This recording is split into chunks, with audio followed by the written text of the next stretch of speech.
Hi, welcome to Spottable AF, the podcast that's unfiltered, unapologetic, and impossible to ignore. My name's Kate Ball. I'm an international talent strategist, the author of the Culture Chronicles, and founder of Sparkle and Saas Consulting. I've spent my career shaking up the status quo and moving in and out of corporate boardrooms in some of the biggest companies in the world. And now I'm teaming up with WeCP to bring you some candid conversations with the voices redefining the future of work. If you're tired of the same old corporate fluff, so am I. So we're going to be giving a voice to the rebels, the renegades, and the revolutionaries who are taking those extra few steps and living on the cutting edge. So today's guest, I am thrilled to welcome my partner in crime, Mr. Abhishek Kaushik, or as the tech world knows him, the visionary CEO or co-founder of WeCP. Abby is a powerhouse at the intersection of AI, assessment tech, and the future of work innovation. He spent his career building tools that don't just keep up with the speed of change, they set the pace. So under his leadership, WeCP is transforming how companies identify real talent, not just through resumes, but through tech that's as human-centric as it is cutting edge. In this episode, we'll dig into what skills-first hiring really means, how we future-proof hiring, and why innovation happens when we stop solving for what's broken and start creating what's possible. So let's get Abby on screen so he can say hi. Hey, great. Welcome. Excited to have you. Say likewise. I'm blessed to meet you. Yeah. So obviously this was your brainchild to start this podcast. And we came on board and started partnering about 6 weeks ago now, I think it is. But do you want to just share a bit about your intent, set the tone for what to expect moving forward? Yeah, of course. Oh, no. I'm so excited about Spottable podcast.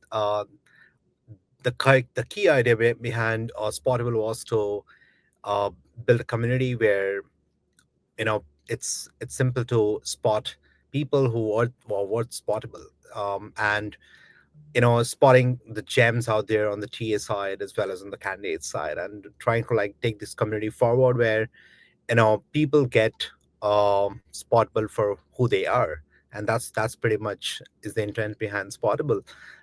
Excited to take the conversation forward today. Awesome. And so for those that don't know WeCP, do you want to just give us a brief overview of the history, how you came to be, the kind of products you offer, and that kind of stuff?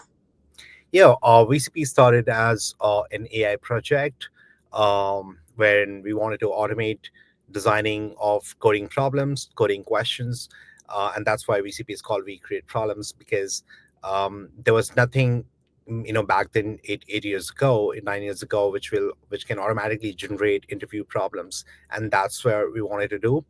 VCP today is a full stack skill assessment platform, which helps TA leaders measure, skills of candidates, communication of candidates, behaviors of candidates. So you can say that it's a software that helps you find how good the candidates will work, how well they will communicate, and how will they behave. So it's pretty much enterprise platform for skill assessment. Awesome. And so, as you know, I've spent over 2 decades in recruiting, 8 of which were spent with Amazon. And I wish I'd known about you guys back 8 years ago when you were first launching, because definitely interviewing for jobs like software developer, for example, were a real pain, especially with things like Glassdoor, where people have the opportunity to share their insider knowledge about what questions they were asked during an interview. So I love the fact that you came up with this concept and ability to create something unique that's tailored to each and every individual candidate. Yeah. And I'm not expecting that everyone will have been on your website or done their research ahead of this, but talk a bit about the types of companies you're working with, because it's really impressive when you dig into it. Yeah, we work with large enterprises out there in the world, including Fortune, 100 to Fortune 50, Fortune 200, and then we also go into serving some of these tech forward startups. Now, likes of companies likes of Tesla, Meta, companies as big as Capgemini in the IT services space, companies in the traditional sectors, but now evolving, likes of Florida Power's Plant, Next Air Energy. So we've got like variety of customers across the board, and the key idea is to increase the ROI of spend on these kind of softwares at enterprises. And how do we do that? Like by making sure that they have all the AI tools at hand, so that their teams are more productive. Their and the outcome of the spends is maximized. So we love working with enterprises, and that's what I think majority of the clientele is around mid-size and large-size enterprises. Okay. And I know you've got a couple of other like really key products. Let's talk about Sherlock quickly, which by the way, I love the name because I'm a huge Sherlock Holmes fan and huge true crime fan anyway. So I love that kind of crossover. But do you want to explain what Sherlock does? Great. Yeah, Sherlock is an AI agent. Is a general purpose, cheat prevention tool. um, we all of us know that candidates find unique ways to cheat, and you cannot like develop specific ways to catch them, right? So you need to have a general intelligence that can catch cheating activities, or suspicious activities like humans do. Sherlock was designed to be in an AI agent which can see, which can hear, and which can reason. So most recently, Sherlock was voted number two product on Product Hunt for the day, and it was number three product of the week on Product Hunt across the globe. So that was really exciting moment for all of us. Sherlock is meant to save remote hiring, because there are like millions of companies just operating remotely today, and they need tool that can increase the integrity of their recruiting process. So Sherlock is on top of that movement and mission that let's save remote hiring, because remote work's gonna stay, remote hiring is gonna stay, and hence remote interviewing is gonna stay. So I think Sherlock is needed, and it's a much needed tool right now. Yeah, absolutely. Especially with the increase of AI availability, it is breaking down those borders and allowing people to work truly from anywhere. I know, obviously, some corporate businesses are returning to office, but I personally view that as a temporary. So, having the ability to assess people almost in a true exam kind of scenario, even without having somebody there to invigilate or moderate, is really beneficial, I think. Um, I think this is a really nice area to pause there and talk about the ethical considerations of introducing tools like this. Because, on the one hand, I can see how valuable they are to a company, to a recruiter or a hiring manager. But how do you go about making sure that you're not infringing on, say, the job seekers' like rights in any way or penalizing them? Oh, perfect. Great question. So first of all, uh, Sherlock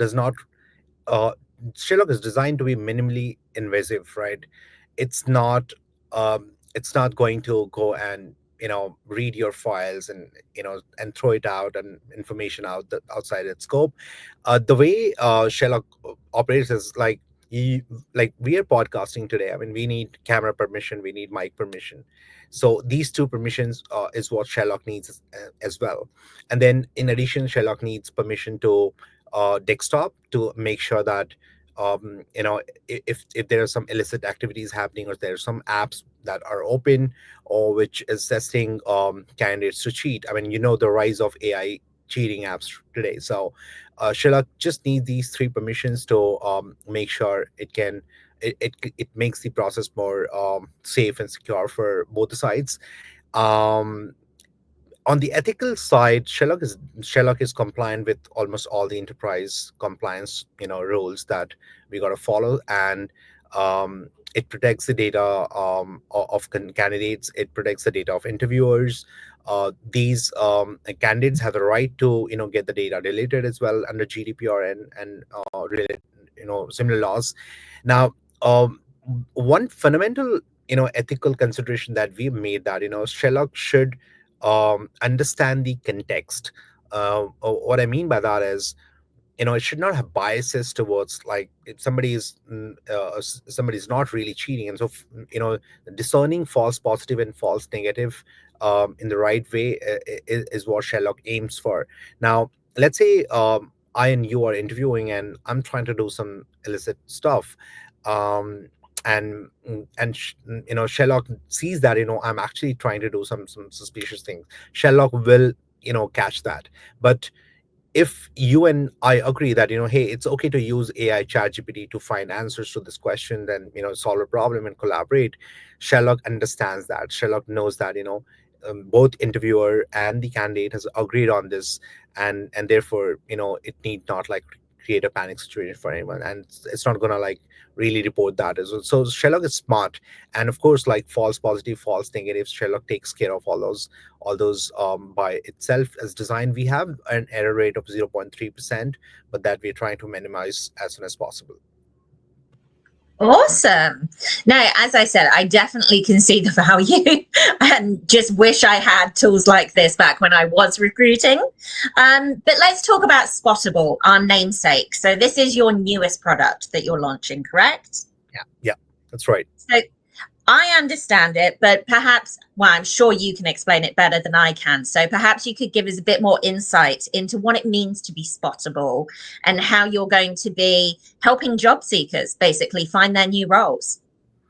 Yeah. So Spottable, as the name goes, Spottable is about turning people spottable. Um, you know, there needs, there's a need of software and AI, especially in the AI landscape, where you are you get hired for who you are, and you don't have to keep proving yourself again and again to every company. That feels terrible. Like keep proving yourself to each company when you need a job.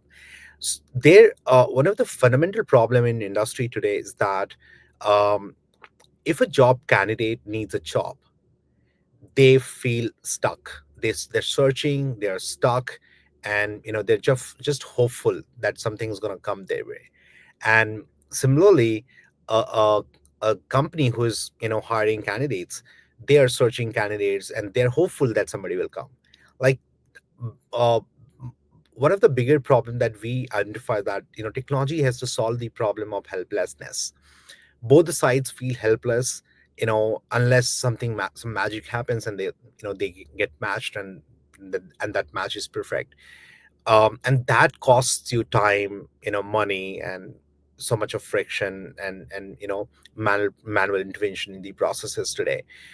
Therefore, Spottable is built to in such a way that um, it's a trust infrastructure for recruiting, and it's going to change recruiting forever. So let me take an example. If you are a job candidate, and you go to Spottable, you upload your resume, and Spottable is going to do a conversation with you. It's not an interview. It's not a questioning session. It's a conversation where Spottable understands you as a person, as a human, and understands your strength, understand what you're really good at. And it also collaborates with you on certain tasks. For example, if you're a software engineer, it will come and do a pair programming along with you. If you're a designer, it'll come and do a small design collaboration with you, to understand how you are in solving problem together, because that's what real world looks like. People solve problems together. um, of course, like if you're a marketer, it's gonna come and collaborate with you. Let's do a small campaign design. And once it understands you as a person, as a human, on your skills, on your communication, on your personality, on your cognitive skills, it finds the best company that needs you, and it matches you. And not just matches you, it books an interview with that person, like with the company right away. So Spottable is very powerful. It's not traditional portals. It just gets you an interview scheduled with the company. And think about the benefit for the company. They have to do nothing. They're not even posting a job. They're not even on multiple places, and they're not even posting jobs everywhere, and they're not doing screening, they're not doing assessment, they're not finding interviewers to to come and build a panel, and then which takes a lot of time. They're not even scheduling interviews, and they're not conducting interviews. Everything is done by Spottable. And imagine you are a TA leader and you wake up in the morning and you get, like, I have 4 candidates scheduled for this week to speak to, who are not just matching with my JD, they deserve this job. And that's what Spottable is all about. So, do the companies that are hiring have to be a client of yours already? Or does Spottable work with like a spider algorithm to identify companies that are advertising whether they're your clients or not? A company can sign up on Spottable, and they can upload their job description they're looking for, and then they get matched. So that's one model of Spottable. The another model is, let's say Amazon wants to deploy Spottable for all their candidates who apply to Amazon directly. They can just deploy Spottable.amazon, and then it just takes all their funnel and handles everything for themselves, without any intervention of recruiter, interviewers, hiring managers. And the real interviews are scheduled with Amazon. So it's both ways. Spottable is deployed at the infra of the company, as well as a marketplace. Awesome. And again, as a recruiter of over 2 decades, this sounds like an amazing time saver. I'm glad I'm not a recruiter anymore because it sounds like I may be out of a job if I was. But it's definitely going to add value and speed up that hiring process for sure. So obviously that is why we decided to call this podcast Spottable, because not only is it completely revolutionizing the way companies hire, but also I just really like the fact that it plays on the elements of being more visible, of being unapologetically out there. And apologies, I've got somebody outside my house right now, one of my neighbors doing some garden work, so apologies if you can hear that. But in terms of what's next, obviously AI is evolving continuously, and this is a new product for you. How do you envisage this rolling out? Like, what are your target demographics initially? And like, what is the timeline before people can genuinely just upload their resume and start using this straight away? We are going live for we are right now in private beta, by the way. We are only available for few enterprises that are working closely with us, but we are going live on 25th of April. So for most of the job seekers, we have about 10,000 early beta signups already, which is of the candidates. So we're gonna roll out to those beta signups first, and then I think by end of May is when we will launch it, for everyone in the world. And at this the roadmap of Spottable is that more and more enterprises, I mean, we have about 20 to 30 large enterprises signing up with us as well, where they're excited about this launch, um, because this is going to completely transform the traditional funnel of recruiting that most of these companies have. And therefore, Spottable for enterprise is going to be live, I think around 1st of June, in the next month. Yeah. Awesome. And we spoke briefly about ethical concerns with regards to AI. With something like this, one of the other things that I think people talk about a lot and don't really seem to understand, whereas I know you do, is how you make this accessible to everyone. Because one of the biggest selling points of AI is that reduction of unconscious bias. But when it comes to like video and communication tools, how do you make sure that they're really tailored and treating everybody the same way, regardless of, say, physical disabilities, speech impediments, visual impairment, hearing impartiality, and so on? Well, great. Amazing question again. So the fundamental architecture of Spottable is to be as human as possible. Now, what we've done is, instead of building so many features in Spottable. Spottable is designed to mimic or subsume the qualities of a human, which means that Spottable can listen, it can speak, it can empathize, it can you know help you when you get stuck. It is built for not having informed biases. um you know let consider like an ideal human who is doing the job.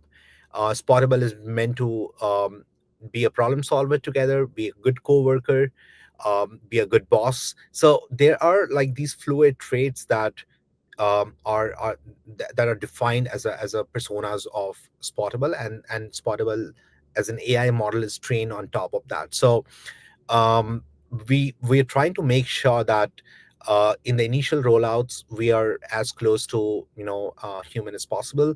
But then from more data we will learn what can be the improvements in Spottable, because or we might not have all the nuances and edge cases in the initial days of rollout. But I think down the year down the line, we should be very powerful and perfect, I would say, in a sense, that Spottable would be able to mitigate almost all the risk of biases and those concerns that humans get bothered about. Awesome. And I know your history is Google originally before you started this business, but I'm assuming the vast majority of our watchers and listeners won't be tech gurus. They may work in tech, but don't necessarily understand what goes into the back end of creating a tool like this. Can you just talk us through like how long this has been in development stage? I know what you're trying to fix, but it just seems so revolutionary. I'm amazed you're getting it to market so quickly, and you're the first and only one doing anything like this. Yep. Well, in terms of designing a technology like this, I mean, the heart of these is large language models at the moment. So you see those frontier large language model, and on top large language model there is uh, dozens of engineering heavy workflows, which takes care of the agentic nature of the software. Um, and just for the non-technical audience here, I would say that think of this um, as like a technology which tries to reproduce human setup as much as possible. And uh, uh, that that technology is always in daily trained on to like make sure that you are better and better and better than even better than most of the humans. And half of us, like, we wouldn't be able to interview with that perfection, with the perfection that Spottable does today. And I think that would shape the future of recruiting for good. But then the technology itself is learning right now. I mean, it tries to um, spin up another AI agent, which the AI agent interviews and tries to like take a feedback loop from that conversation. But then uh, largely it's hard to like break it down to like a lot of simpler words in how the technology works. But then I would say that large language model is at the heart of this. And of course, like, audio to audio conversation, because we in Spottable we have avoided any kind of like quirky animation of like humans in avatar. We Spottable is not an avatar. It just there's just a picture of the Spottable AI. But there's more real time communication without latency. So like we are having conversations, Spottable can also interrupt you and ask you, hey Kate, I would like to clarify this, and blah blah. So it's like as human as possible. Yeah. Awesome. And one of the biggest frustrations that most job seekers face is having to jump through the same hoops over and over again for multiple different platforms. So I know Workday, for example, is one of them right now that gets most people's ire, because every single time you apply to a company that utilizes Workday, you have to create an entire new application from scratch. And it's very time consuming, but it's also very boring if you're doing this 100 times a week. So how do you think Spottable can kind of cut through some of that noise and eliminate some of those pain points for job seekers beyond just what you've already explained to us?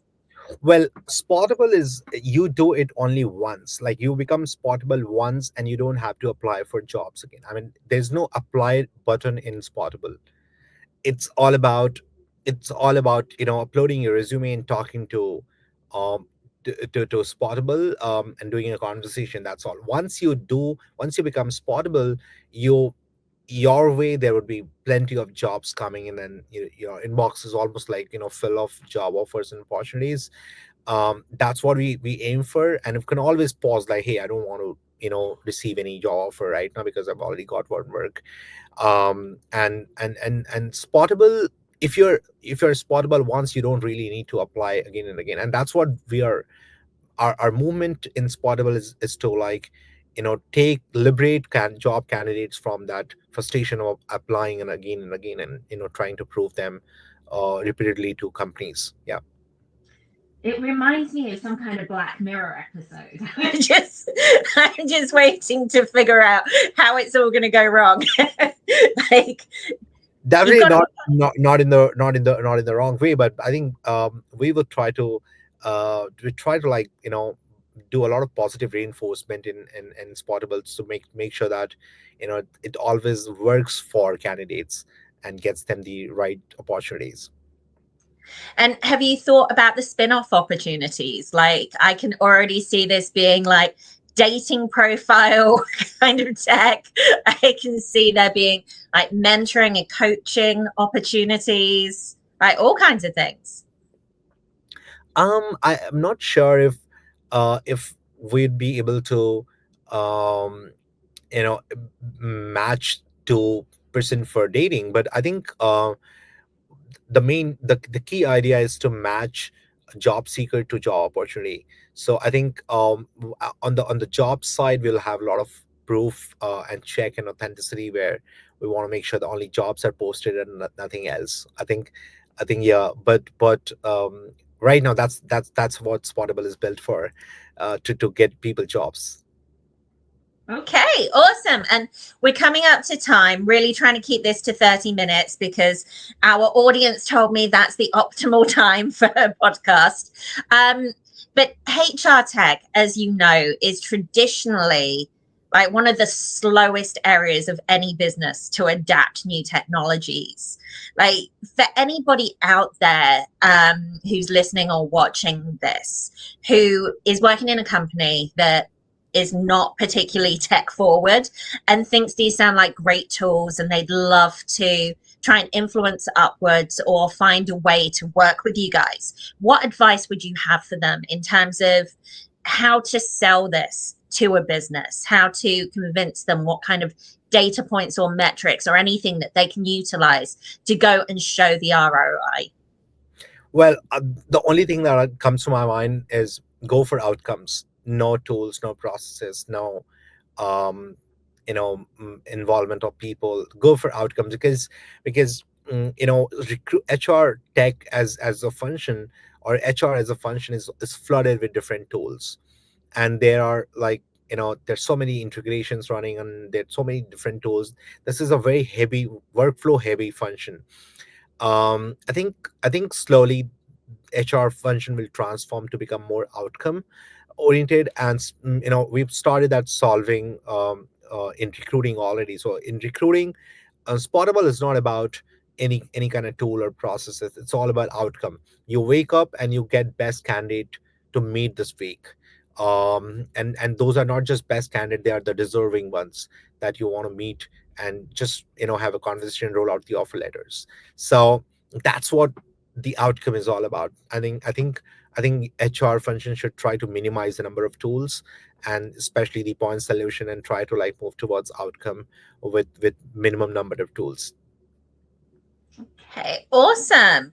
And obviously, as you know, in this podcast, it's our intent. We're not just going to be talking about WeCP's products. We're going to be interviewing people from all across different industries, different areas of speciality. We'll be touching on AI and tech a lot, but also things like emotional intelligence, the real world problems facing people today, how to move from kind of transactional to transformational, more strategic working approaches, and so on. So Abby, I'm dying to know, what are some of the themes you're really excited for us to explore during this series?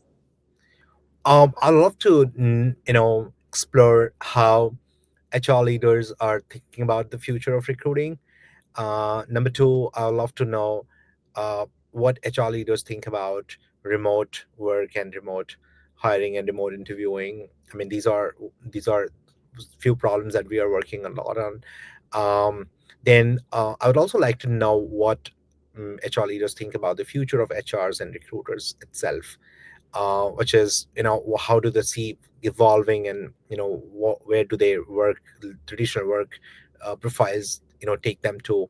um, for example, in recruiting, I see that recruiters are moving towards doing more strategic work in trying to like position their company in a better way, engaging with the candidates, attracting the top talent out there, while outsourcing all of these like low um, low cognitive work to AI, and trying to do like automate most of these jobs to AI agents. I'll be interested in these three areas. Okay. And before we close out, if people were to take away just one thing from today's conversation, what would you like it to be? I would say that focus on outcomes. Like we are in a world where we'll be flooded with different tools, processes, workflows. It's all about outcomes. It's all about the final results. At least in those areas where workflows exist for years already. In HR is one function where tools, processes, humans, workflows exist for a very long time. It's the time to focus on outcomes, and then just aim for that, so that HR leaders can save time, do much more strategic thing and useful things, and take the movement of HR forward. Yeah. Awesome. Well, thank you again for joining us today. I very much appreciate you. I'm looking forward to going on this journey with you as well.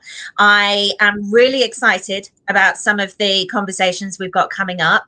As a brief teaser, I have, thanks to Abby and his connections and me and my fabulous network, we've got conversations set up with people that work in state departments, people that are leading talent acquisition for international businesses, some amazing people that can talk about the intersectionality of emotional intelligence and artificial intelligence, and some really cool people doing a lot of product-based AI strategy work as well. So there's a lot coming up. Please do bear with us. Keep an eye on the archive, because there's a lot of episodes that are about to drop. But in the meantime, I will make sure on our title page we share our contact details. So if you have questions we didn't get to today, feel free to follow up with us directly. But otherwise, Abby, have a great afternoon. Thank you again. And to everybody else, don't work too hard and don't be scared of the tech. Have a good day.